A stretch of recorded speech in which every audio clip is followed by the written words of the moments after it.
Occasionally someone will ask how I come up with these topics to talk about in my videos every day. And I say something along the lines of many times, maybe the majority, I sit down, turn on the camera, no idea what I'm going to talk about, and I just start talking. Other times I'll have a bit of an insight about what it's going to be about.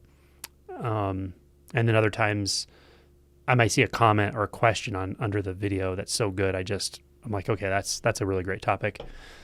And then other times there's a conversation that's going on with different people in different vicinities, in different ways over a period of days, or usually it's like a few days or a week or so, that has a very similar repeating topic. And when that happens, I'll often make a video about that.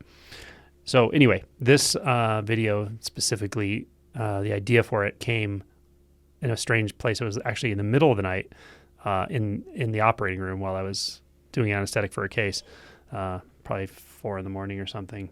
But it suddenly just hit me. And the funny thing is, sometimes when these things hit like this one specifically, it's pre-verbal. So I can feel it. I can feel what it is. I can feel that it just kind of came forward or into being or something. And then I have to kind of like either verbalize it mentally or feel into it for a while or talk about it like this. And then it kind of unpacks itself. So, not that you wanted to hear all that, but it's kind of interesting how this happens sometimes. But this one came in the middle of the night, and it's a fine tuning. It's an adjustment to the way we process our experience, the way we engage in life and engage the mind and the body and so forth. It's also really how we approach this whole love affair we may have with the awakening process. We may not have a love affair. We may have a love-hate relationship with it for a while.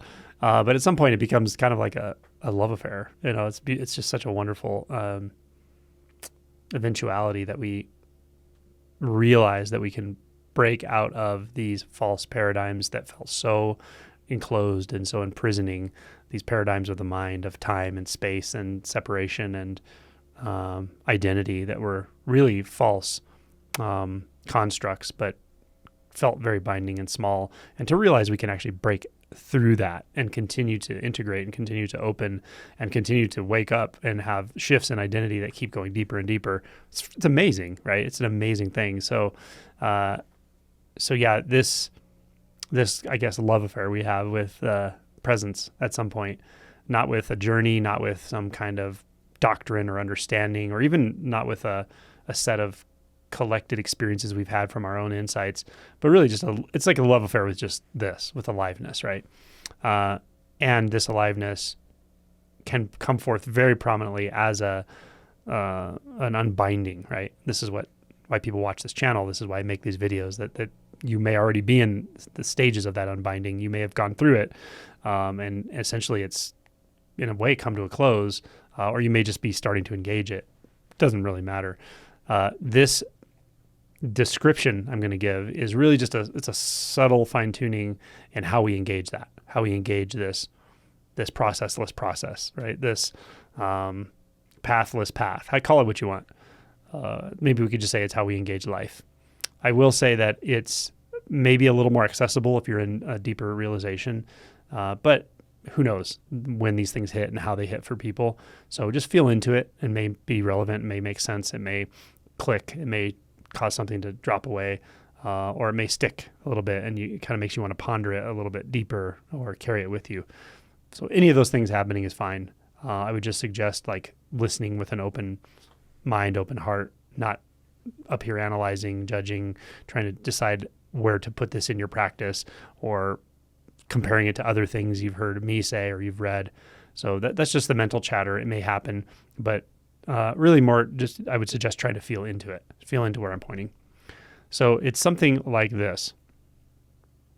In the mundane moments of life, any moment, but I'm kind of pointing to mundane here because we often tend to divide unnecessarily and artificially our experience into like the spiritual side of things and the non-spiritual side, right?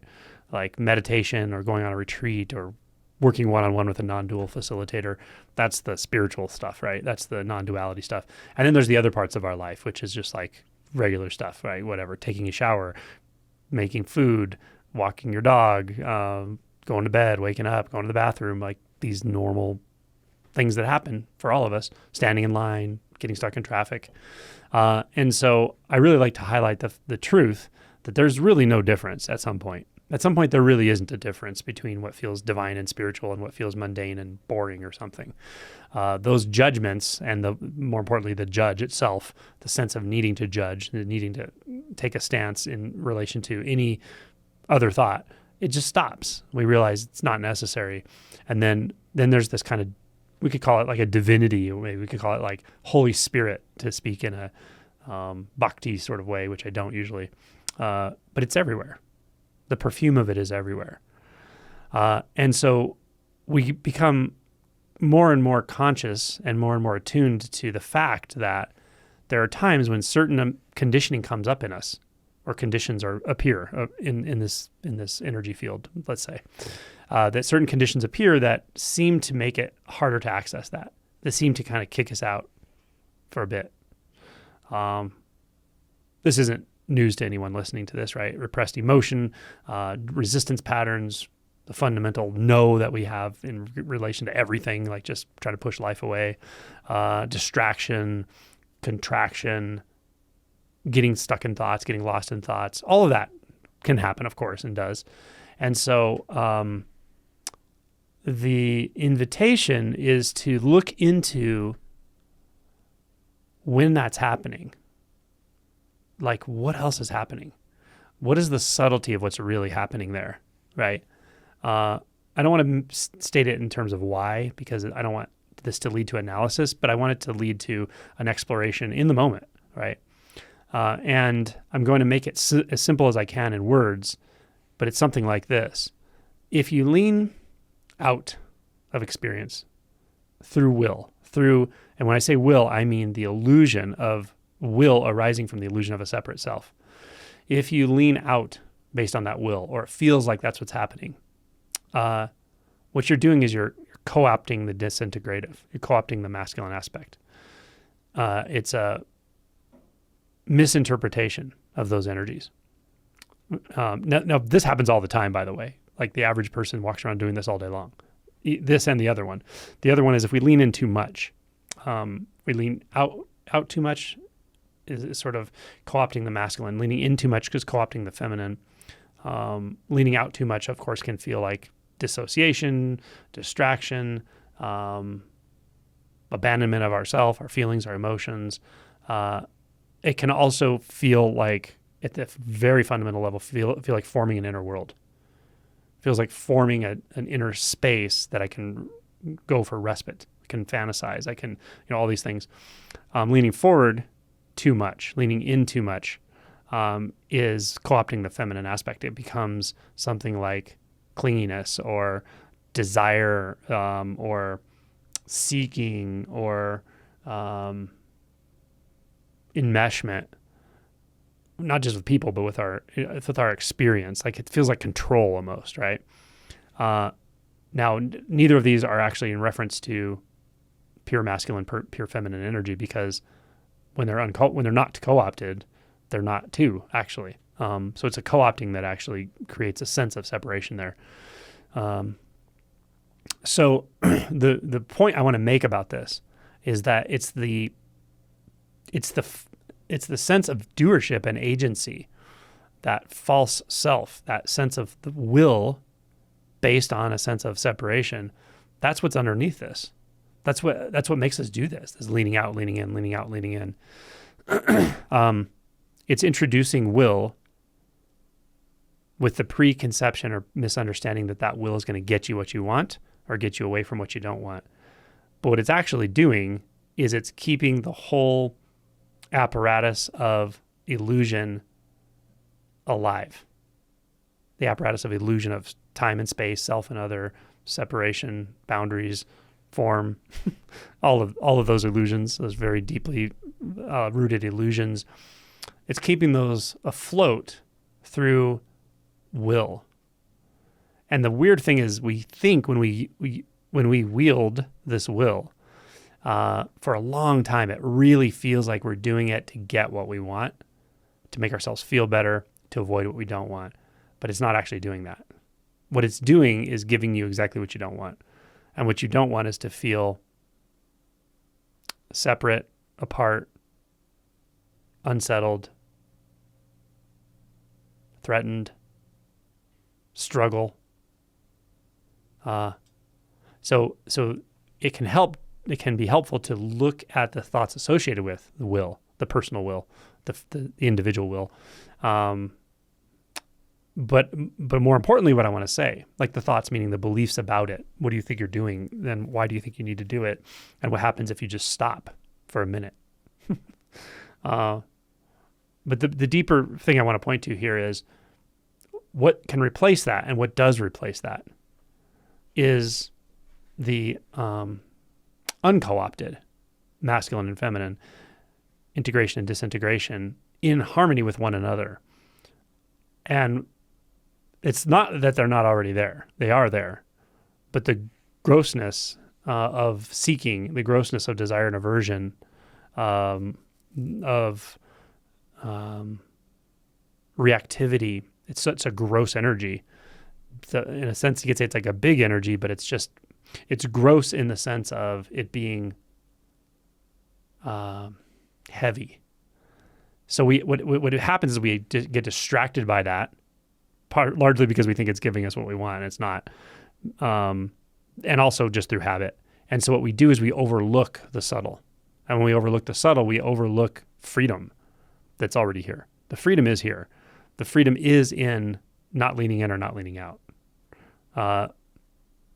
And trusting that you don't have to. There's never been a need to.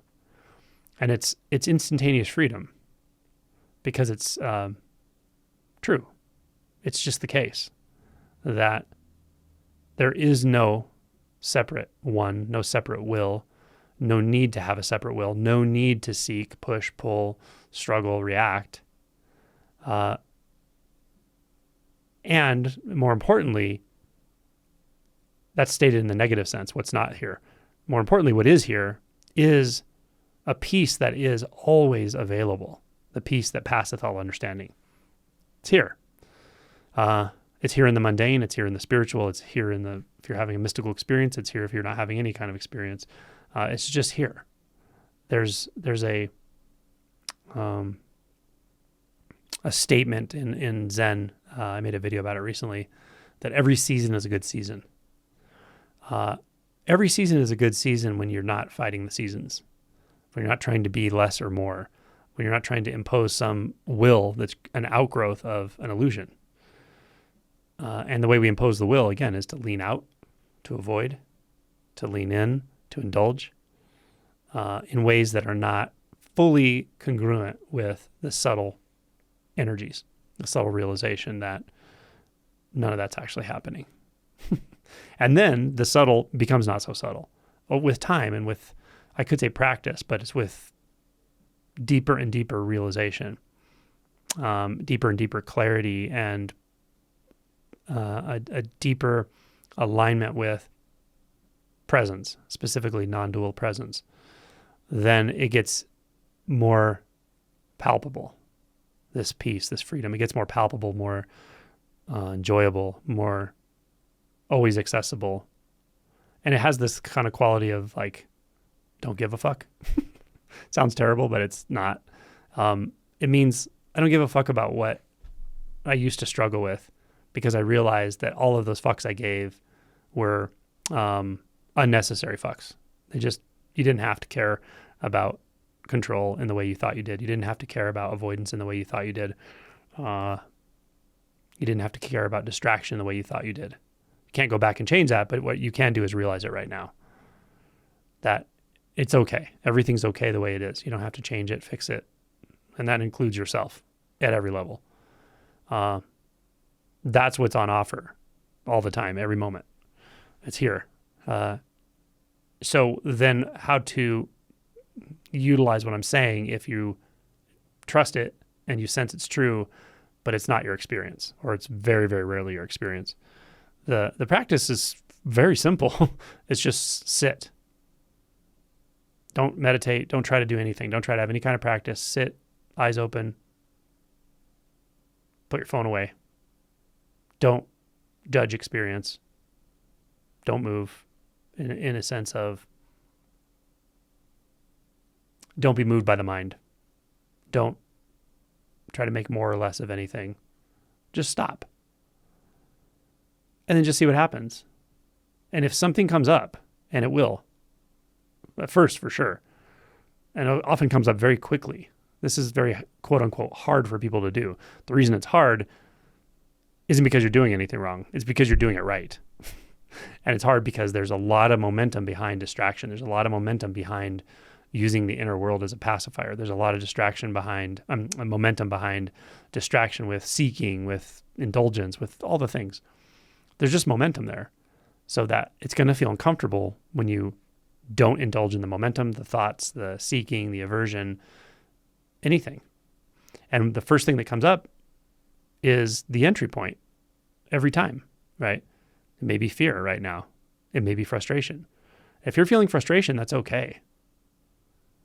You don't have to lean in or out. You can still just feel the frustration. It can still just be what it is. If you're feeling anger, same thing. You don't have to lean in or out. You don't have to indulge in the anger, and you also don't have to try to bypass or avoid it. Just feel it, right? Sometimes what comes up is this sense of like, I'm wasting my time. I'm not doing what I need to do. I'm not doing anything. Like a low self-worth kind of thing comes up. Maybe we could call that shame. Same thing. Let that shame be there. Don't run away from it. Don't distract yourself. Don't indulge it, but don't run from it. Just feel what's happening. See what's happening. And don't react to it. And let it be there. And this can take you very deep into shadow very quickly. Stay there. Just stay with whatever appears. It may not take you into shadow. It may take you into bliss. and it will change, and that's okay too. But that's the practice, if there is one, with this. It's something like natural meditation, although it's not even that. It's not even meditation.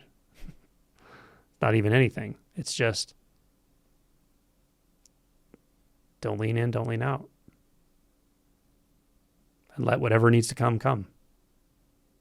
And what you'll notice is that whatever does come, whether it's an intense emotion, some perception, whatever arises, that's not a problem. That's not kicking you out of the Garden of Eden. The appearance of emotions, the appearance of something even intense physiologically, something appearing, it's not a problem at all. The practice is to see the resistance to it. Because resistance will translate itself to pushing or pulling, leaning in or leaning out. That's it. And be okay with that. See that there's just resistance here. That's it. It's the belief in the resistance and the unconsciousness to the resistance. Okay, let me say it this way. It's the unconsciousness to the resistance and the belief, without examining it, that whatever that resistance leads you to do, whether it's distract, indulge, whatever, the belief that that's going to get you to peace. That's what keeps suffering going. That's what keeps pulling us out of presence in a way, right? That's what keeps contracting us. So just see that whatever arises is completely okay. Whatever emotion comes, completely okay. And then notice if there's resistance, and there may not be. Sometimes you may not have resistance at all doing this, but sometimes you may feel a lot of resistance. And then when you really come in contact with that resistance, it may feel squirmy. It may feel energetically like you just want to jump out of your skin or just run away or distract yourself or whatever. When you feel that, you're in really good territory. Just stay with it. Stay with it. That's all.